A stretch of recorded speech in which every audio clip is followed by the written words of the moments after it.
Hello friends, എല്ലാവർക്കും നമസ്കാരം. നമ്മുടെ ഇഷ്ടപരമ്പരയുടെ ഇന്നത്തെ പുതുപുത്തൻ വിശേഷങ്ങളിലേക്ക് ഏവർക്കും സ്വാഗതം. ഇന്ന് എല്ലാവർക്കും നല്ലൊരു ദിവസമാവട്ടെ എന്ന് ആശംസിച്ചുകൊണ്ട് തന്നെ നമുക്ക് ഇന്നത്തെ വിശേഷങ്ങളിലേക്ക് കടക്കാട്ടോ. അങ്ങനെ ദേവമംഗലത്ത് എല്ലാവരും വളരെ സന്തോഷത്തോടു കൂടി സംസാരിച്ചുകൊണ്ട് ആഹാരമൊക്കെ കഴിക്കുകയാണ്. അപ്പോൾ ദേവി പറയും, എനിക്ക് പുറത്തുനിന്നുള്ള ആഹാരം ഒന്നും വേണ്ട, എനിക്ക് അമ്മ ഉണ്ടാക്കി തരുന്ന ആഹാരം തന്നെ ഇഷ്ടം എന്ന് പറയും. അപ്പോൾ ധർമ്മം പറയും, ദേവി പുറത്തുനിന്ന് മസാല ദോശയൊക്കെ ഒന്ന് കഴിക്കണ്ടേ, എന്നാലല്ലേ ആ പേരും പറഞ്ഞ് എനിക്ക് ഒരെണ്ണം കിട്ടുള്ളൂ എന്ന് പറയും. അത് കേൾക്കുന്ന ഗോമതി പറയും, നീ ഇവിടുത്തെ ആഹാരമൊക്കെ അങ്ങ് കഴിച്ചാൽ മതി എന്ന് പറയട്ടോ. അപ്പം മീനു പെട്ടെന്ന് പറയും, എനിക്കും അമ്മ ഉണ്ടാക്കുന്ന ആഹാരങ്ങളാണ് ഇഷ്ടം, അത് പിന്നെ എനിക്കറിയാലോ, എൻ്റെ പെങ്ങമ്മക്കൾക്കെല്ലാം ഞാനുണ്ടാക്കുന്ന ആഹാരം തന്നെയാണ് ഇഷ്ടമെന്നോ.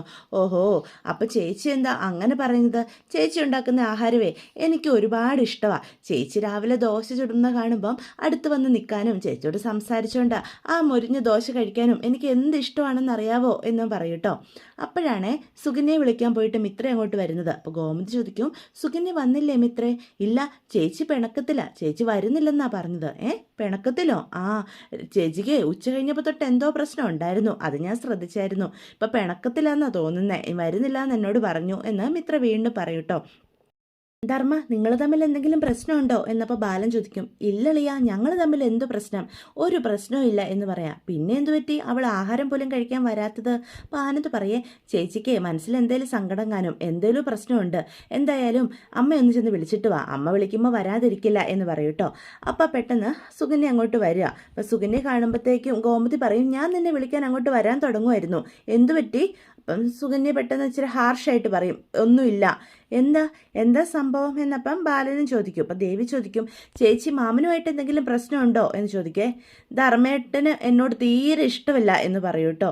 അത് കേൾക്കുമ്പോൾ ധർമ്മ, ഇഷ്ടമല്ലെന്നോ? എന്താ സുകന്യ നീ ഈ പറയുന്നേ എന്ന് ചോദിക്കും കേട്ടോ. അപ്പം എല്ലാവരും അന്തം വിട്ട് നിൽക്കുകയാണേ, സുകന്യ എന്താ ഈ പറയുന്നതെന്ന് ആലോചിച്ച്. എൻ്റെ അളിയ, ഞാനൊന്നും പറഞ്ഞിട്ടില്ല, ഞങ്ങൾ തമ്മിലൊരു പ്രശ്നവും ഇല്ല എന്ന് പറയാം. മീനു, മിത്രേ, നമുക്ക് ഈ പ്രശ്നം ഒന്ന് സോൾവ് ചെയ്യണ്ടേ എന്നപ്പം ദേവി ചോദിക്കും കേട്ടോ. സുകന്യേച്ചിക്ക് എന്താ പ്രശ്നം എന്നപ്പം ദേവി അടുത്ത് വന്ന് ചോദിക്കും. എന്തിനാ ഇങ്ങനെ സങ്കടപ്പെട്ടിരിക്കുന്നത്? അപ്പം മീനുവും പറയും, ചേച്ചി എന്താണേലും ധൈര്യമായിട്ട് പറഞ്ഞോ, നമ്മളെല്ലാവരും കൂടെ നിൽക്കുന്നേ എന്ന് പറയാം. കൊച്ചച്ഛൻ അങ്ങനെ പ്രശ്നക്കാരനൊന്നും അല്ല എന്ന് മിത്രയപ്പം പറയും. എന്തായാലും ചേച്ചി കാര്യം പറ, ഇനി എന്തെങ്കിലും പ്രശ്നം അറിയാതെ ഉണ്ടാക്കിയിട്ടുണ്ടെങ്കിൽ ചേച്ചി പറഞ്ഞോ. ഓ, അപ്പോൾ എൻ്റെ കുറ്റമാണോ എന്ന് അപ്പം സുകന്യ മിത്രോട് ചോദിക്കുവേ. ദേവി പറയും, മിത്രേ മിണ്ടാതിരിക്കുക, നമ്മൾ ഈ പ്രശ്നം സോൾവ് ചെയ്യാനല്ലേ നോക്കുന്നത്. ഗോമതി പറയും, അയ്യോ സുകന്യ ഒന്നും മിണ്ടുന്നില്ലല്ലോ, എന്താ സുകന്യ പ്രശ്നം? കാര്യം പറഞ്ഞാലല്ലേ നമുക്ക് പരിഹാരം കാണാൻ പറ്റൂ എന്ന് പറയേ. അപ്പോൾ അനുശ്രീ എഴുന്നേറ്റ് വന്നിട്ട് ചോദിക്കും, മാമ ശരിക്കും നിങ്ങൾ തമ്മിൽ എന്താ പ്രശ്നം? മാമ സുകന്യേച്ചിയോട് ദേഷ്യപ്പെട്ടോ, എന്താ കാര്യം എന്ന് പറയും. അപ്പം മീനും പറയും, എന്താണേലും പറ സുകന്യേച്ചി, ഇവിടെ ഇപ്പം എല്ലാവരും ഉണ്ടല്ലോ, നമുക്ക് പരിഹാരം കാണാം എന്ന് പറയാം. അപ്പോൾ സുകന്യ വീണ്ടും പറയും, ഈ ധർമ്മേട്ടൻ എന്നോട് ഒരു സ്നേഹവും ഇല്ല, എന്നോട് ഒരു ഇഷ്ടവും ഇല്ല എന്ന് പറയാം. ഇതെന്തൊക്കെയായി പറയുന്നേ എന്നപ്പോൾ ചോദിക്കുക. ഞങ്ങൾക്ക് മനസ്സിലാകുന്ന പോലെ പറ എൻ്റെ സുകന്യ എന്ന് ബാലനും പറയും. സുകന്യയോട് ധർമ്മൻ എന്തെങ്കിലും മോശമായിട്ട് പെരുമാറിയോ, അതോ സുകന്യയോട് ഇഷ്ടമില്ലെന്ന് ധർമ്മം പറഞ്ഞോ എന്ന് ബാലൻ ചോദിക്കുക. ഇല്ലളിയ, ഞാനെങ്ങും പറഞ്ഞിട്ടില്ല. ബാലേട്ടൻ ചോദിച്ചത് കേട്ടില്ലേ സുകന്യെ, ധർമ്മൻ നിന്നോട് എന്തെങ്കിലും ദേഷ്യപ്പെട്ട് പറഞ്ഞോ? അങ്ങനെ പറഞ്ഞിട്ടൊന്നുമില്ല. അപ്പം ആരും പറയും, അപ്പം ചുമ്മാതങ്ങ് ഊഹിച്ചതാണല്ലേ? അതിലിപ്പോൾ എൻ്റെ തെറ്റ്, ഞാൻ ഊഹിച്ചതൊന്നും അല്ല. ചേച്ചി, മാമന് ചേച്ചിയോട് ഒരു ഇഷ്ടക്കുറവും ഇല്ല എന്ന് മീനും പറയൂട്ടോ. മാമൻ അന്തം ഇരിക്കുന്ന ഇരിപ്പ് കണ്ടില്ലേ, മാമന് അറിഞ്ഞിട്ട് പോലും ഇല്ല എന്ന് ദേവിയും പറയും. എന്നോട് ഇഷ്ടമുണ്ടെങ്കിൽ ഇങ്ങനെയാണോ? അല്ല, ഇങ്ങനെയാണോ എന്ന് വെച്ചാൽ എങ്ങനെ എന്നപ്പോൾ ദേവി ചോദിക്കും. ഞങ്ങളുടെ കല്യാണം കഴിഞ്ഞിട്ട് ഇത്രയും ദിവസമായില്ലേ, എന്നിട്ട് ധർമ്മേട്ടൻ എന്നെ പുറത്തൊന്ന് കൊണ്ടുപോയിട്ടുണ്ടോ എന്ന് പറയും. അയ്യോ ചേച്ചി, ഞങ്ങൾ ഹണിമൂണിന് പോയില്ലേ എന്ന് അപ്പം മാമൻ പറയൂ കേട്ടോ. അതുകൊണ്ട് ഭാര്യയും കൊണ്ട് ഇനി ഒരിടത്തും പോകൂലെന്നാണോ ധർമ്മേട്ടൻ തീരുമാനിച്ചിരിക്കുന്നത് എന്ന് ഇപ്പം സുകന്യ ചോദിക്കേ. അപ്പം എല്ലാവരും ഇവരുടെ പ്രശ്നത്തിനിടയിൽ അന്തം വിട്ട് നിൽക്കുക. എനിക്ക് എവിടെയൊക്കെ പോകാൻ ആഗ്രഹം ഉണ്ടെന്നറിയോ? എന്നെ ഒരു സിനിമയ്ക്ക് കൊണ്ടുപോയിട്ടുണ്ടോ, നല്ലൊരു ഹോട്ടലിൽ കൊണ്ടുപോയിട്ടുണ്ടോ, ഇവിടുത്തെ ബീച്ച് ഞാൻ കണ്ടിട്ടുണ്ടോ? എന്നെ ഒരിടത്തും കൊണ്ടുപോയിട്ടില്ല, ഞാൻ എപ്പോഴും ഈ വീട്ടിൽ തന്നെ. അപ്പോൾ അതായിരുന്നു കാര്യം അല്ലേ എന്ന് ബാലൻ അപ്പം പറയും. മാമ, ചേച്ചി പറയുന്നതിൽ കുറച്ച് കാര്യമൊക്കെ ഉണ്ട് എന്ന് ആകാശം പറയും. അപ്പോൾ ദേവി പറയും, ഞങ്ങൾ ഈ കാര്യത്തിൽ ചേച്ചിയുടെ ഒപ്പം, മാമൻ ഇതൊക്കെ ഒന്ന് ചെയ്യായിരുന്നു. മാമ ഹണിമൂണിന് പോയി എന്നും കരുതി അതുകൊണ്ട് ഇനി ഭാര്യയും കൊണ്ട് പുറത്തെങ്ങും പോകാൻ പാടില്ല എന്നൊന്നും വിചാരിക്കാൻ പാടില്ല, എല്ലായിടത്തും പോകണം. മാമൻ്റെ ഒപ്പം ചേച്ചിക്ക് എവിടെയൊക്കെ പോകാൻ ആഗ്രഹം കാണും. അപ്പോൾ അനുശ്രീ പറയും, ഇത് ഓർത്ത് സുകന്യ ചേച്ചി വിഷമിക്കണ്ട, ഇത് ഞങ്ങൾ ഇപ്പം ശരിയാക്കി തരാം.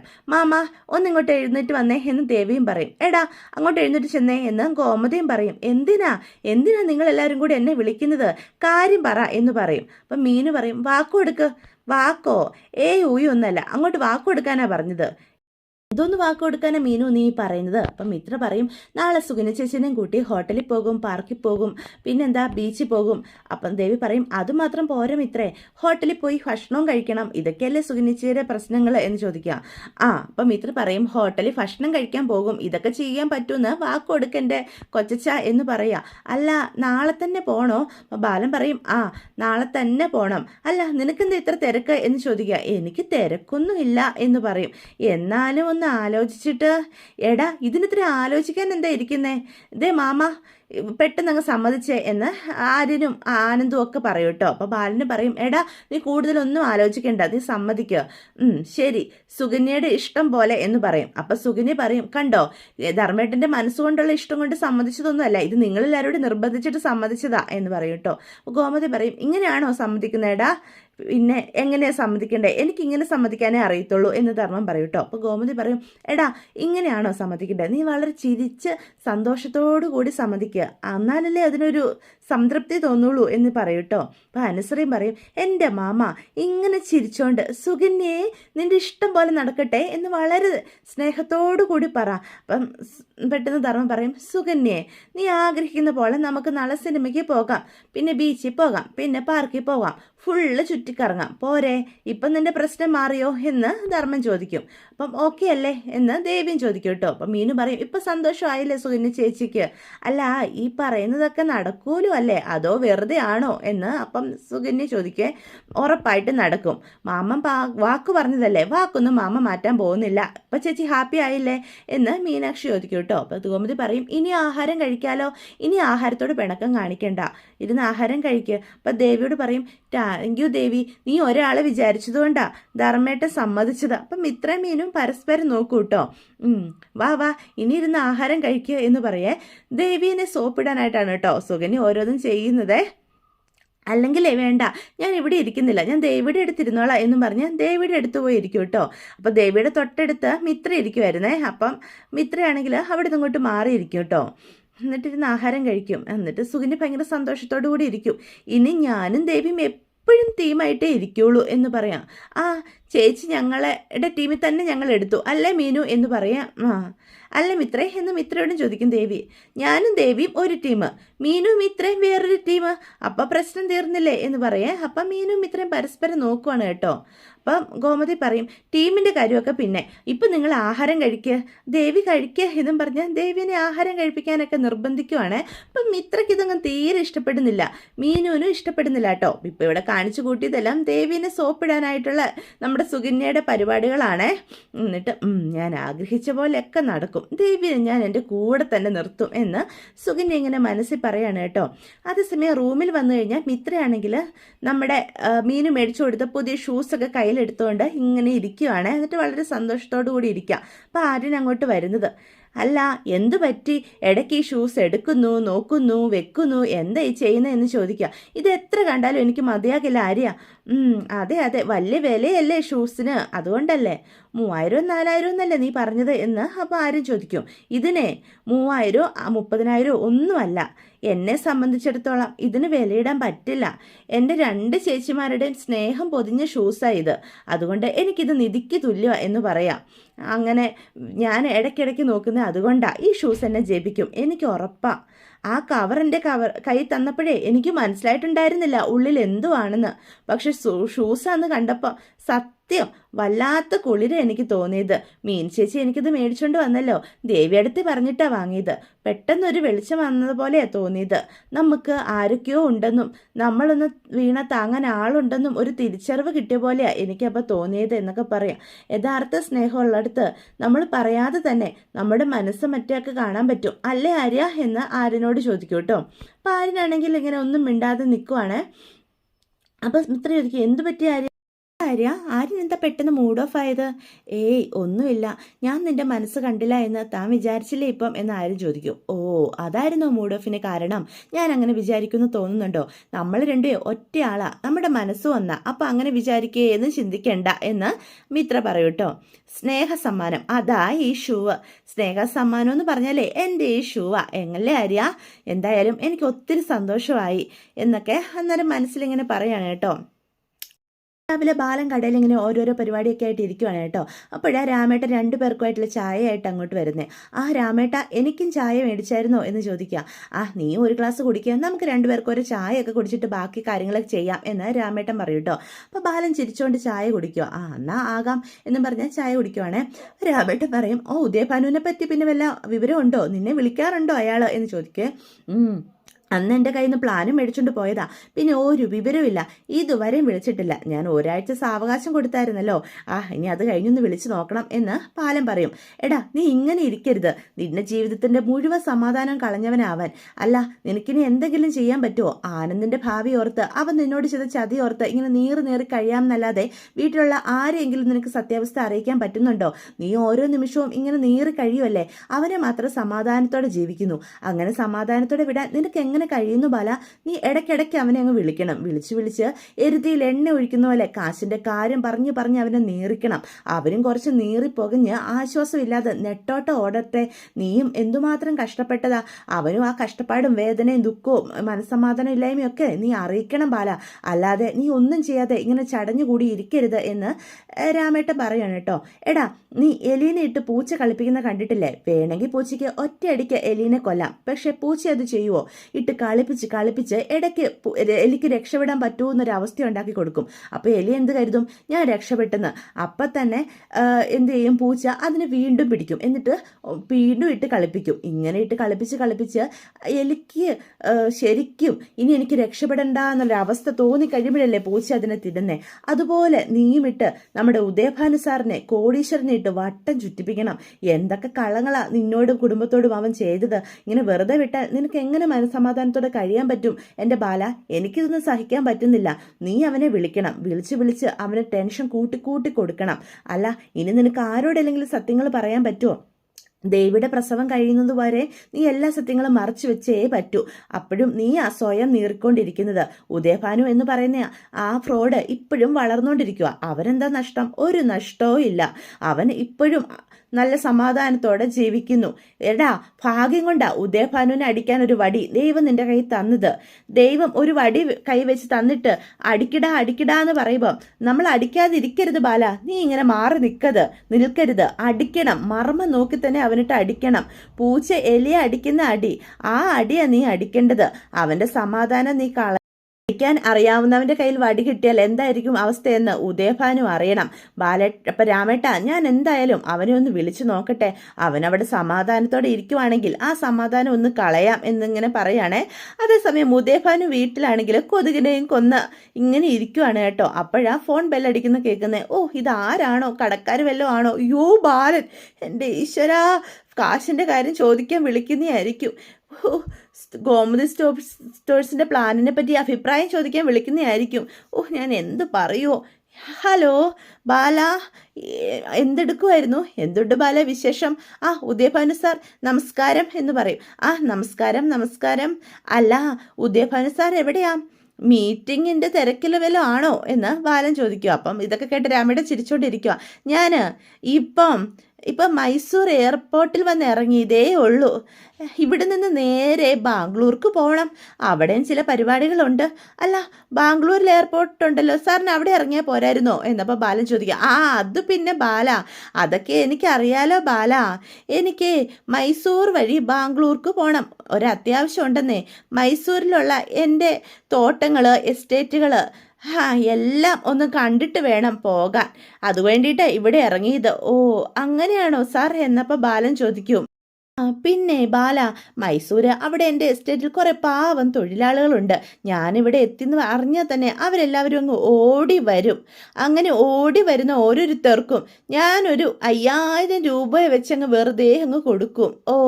സാർ അങ്ങനെയൊക്കെ ചെയ്യാറുണ്ടല്ലേ? ഞാൻ അറിഞ്ഞിരുന്നില്ല എന്ന് ബാലൻ പറയും. അല്ല ഉദയഭാനു സാർ, ഞാൻ തന്ന പ്ലാൻ നോക്കിയിരുന്നോ ഉദയഭാനു സാർ എന്ന് ചോദിക്കും. അത് ബാല, സത്യം പറഞ്ഞാൽ അതിനുള്ള സമയം എനിക്ക് കിട്ടിയില്ല. ഭയങ്കര തിരക്കല്ലേ ഞാൻ, അതുകൊണ്ട് നോക്കാൻ പറ്റിയില്ല എന്ന് പറയും. ഇപ്പം തന്നെ കണ്ടില്ലേ, മൈസൂരിൽ നിന്ന് ബാംഗ്ലൂരിൽ നിന്ന് സിംഗപ്പൂര്, ഇടയ്ക്ക് ഫ്ലൈറ്റിൽ വെച്ച് എപ്പോഴെങ്കിലും ഒഴിവ് കിട്ടുന്ന സമയം ഞാൻ നോക്കിക്കോളാം. ഞാൻ പ്ലാൻ കയ്യിൽ എടുത്തിട്ടുണ്ട്. ബാലൻ ആ കാര്യത്തിൽ ടെൻഷനൊന്നും വേണ്ട. എന്നാൽ പ്ലാനിൻ്റെ ഒരു വിശദാംശം ഞാൻ ഇപ്പം തന്നെ സാർ സാറിന് പറഞ്ഞു തരാം. ഇപ്പം വേണമെന്നില്ല. ബാലൻ അവിടെ തിരക്കില്ലല്ലേ? ഞാനും കുറച്ച് തിരക്കില്ല. ഇപ്പം വേണമെന്നില്ല. എന്നാലും സാരമില്ല, എൻ്റെ തിരക്കൊക്കെ ഞാൻ മാനേജ് ചെയ്തോളാം. ഞാൻ പെട്ടെന്ന് പ്ലാനിങ് ഡീറ്റെയിൽസ് പറഞ്ഞോളാം. എന്നാ ആയിക്കോട്ടെ ബാല. സാർ, എന്താ ഒരു താല്പര്യമില്ലായ്മ പോലെ തോന്നുന്നത്?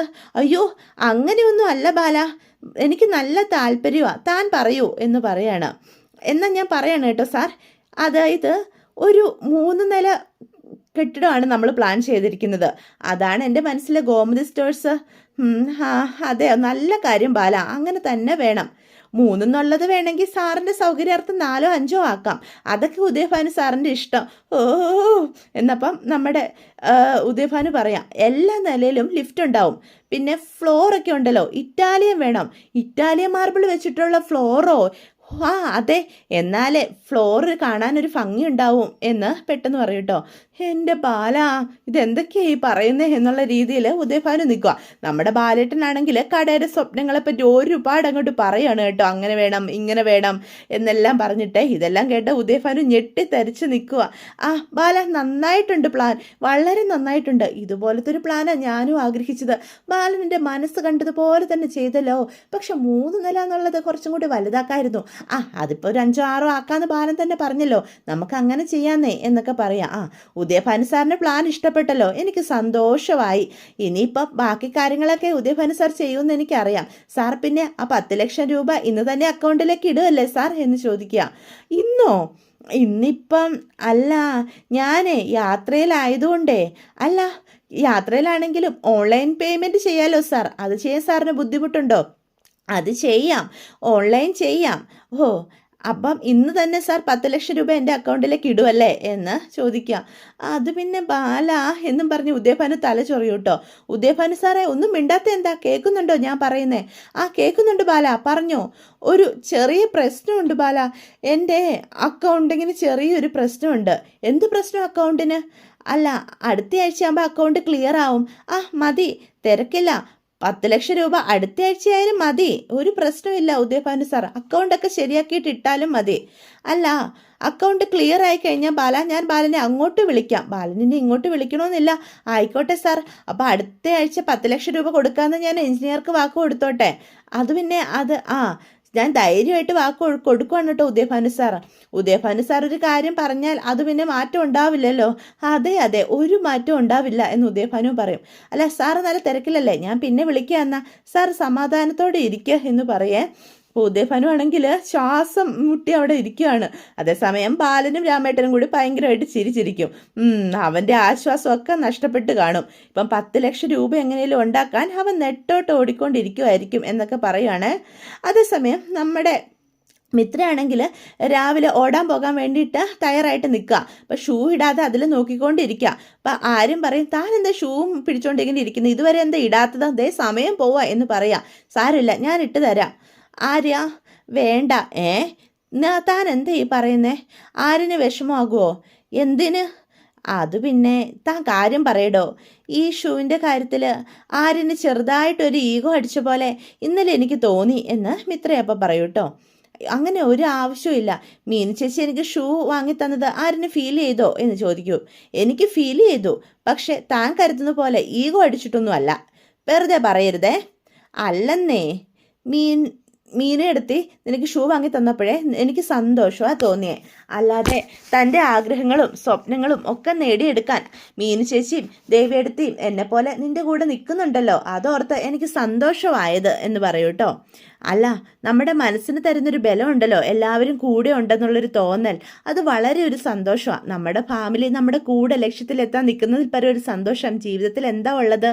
തനിക്ക് വേണ്ട എല്ലാ കാര്യങ്ങളും എനിക്ക് തന്നെ ചെയ്യണമെന്നൊരു വാശി എൻ്റെ ഉള്ളിലുണ്ട്. അതിൻ്റെ ചെറിയൊരു ഈഗോയുണ്ട്, അല്ലാതെ ഒരു പ്രശ്നവും ഇല്ല. അത് മനസ്സിലായതുകൊണ്ട് ആരിന് ഫീൽ ചെയ്തോ എന്ന് ഞാൻ ചോദിച്ചത്. എടോ, തനിക്ക് ഷൂ വേണമെന്ന് താൻ മീനുവേടത്തിയോട് പറഞ്ഞോ? ഇല്ല, ഞാൻ പറഞ്ഞില്ല. ദേവിയെടുത്തിയ മീനു ചേച്ചിയോട് ഷൂവിൻ്റെ കാര്യം പറഞ്ഞത് എന്ന് അപ്പം മിത്ര പറയും. എടോ, കമ്പനി നിന്ന് അഡ്വാൻസ് വാങ്ങി ഞാൻ തന്നോട് ഷൂ വാങ്ങിച്ചു തരാമെന്ന് ഞാൻ പറഞ്ഞതല്ലേ. കിട്ടിയിട്ടോ തനിക്ക് ട്യൂഷൻ കാശ് കിട്ടിയിട്ടോ ഷൂ വാങ്ങിയാൽ മതി എന്ന് താൻ പറഞ്ഞു. സത്യം പറഞ്ഞാൽ എനിക്ക് അറിയാം തനിക്കിപ്പോൾ ഷൂ എത്രമാത്രം അത്യാവശ്യമാണെന്ന്. എന്നിട്ട് നമ്മുടെ സാഹചര്യം അറിഞ്ഞ് താൻ പ്രവർത്തിക്കുന്നില്ലേ? എനിക്ക് എത്രമാത്രം സന്തോഷം നൽകുന്നുണ്ടെന്ന് അറിയാവോ? അത് എന്നെയും എൻ്റെ അവസ്ഥകളെയും മനസ്സിലാക്കാൻ തനിക്ക് കഴിയുന്നുണ്ടല്ലോ. നമ്മുടെ സന്തോഷങ്ങൾക്കൊപ്പം മീനുയെടുത്തും ദൈവയെടുത്തും കൂടെ നിൽക്കുന്നതും വളരെ സന്തോഷമുള്ള കാര്യമാണ്. നീ എന്തായാലും സന്തോഷമായിട്ടിരിക്കും മിത്ര എന്ന് ആരും പറയണം കേട്ടോ. അതോടുകൂടി ഇന്നത്തെ എപ്പിസോഡ് അവസാനിക്കുകയാണ്. അപ്പോൾ ഇതൊക്കെയാണ് വിശേഷങ്ങൾ. വീഡിയോ ഇഷ്ടപ്പെട്ടുവെങ്കിൽ ചാനൽ സബ്സ്ക്രൈബ് ചെയ്യാനും ലൈക്ക് ചെയ്യാനും മറക്കരുത്. അപ്പോൾ എല്ലാവർക്കും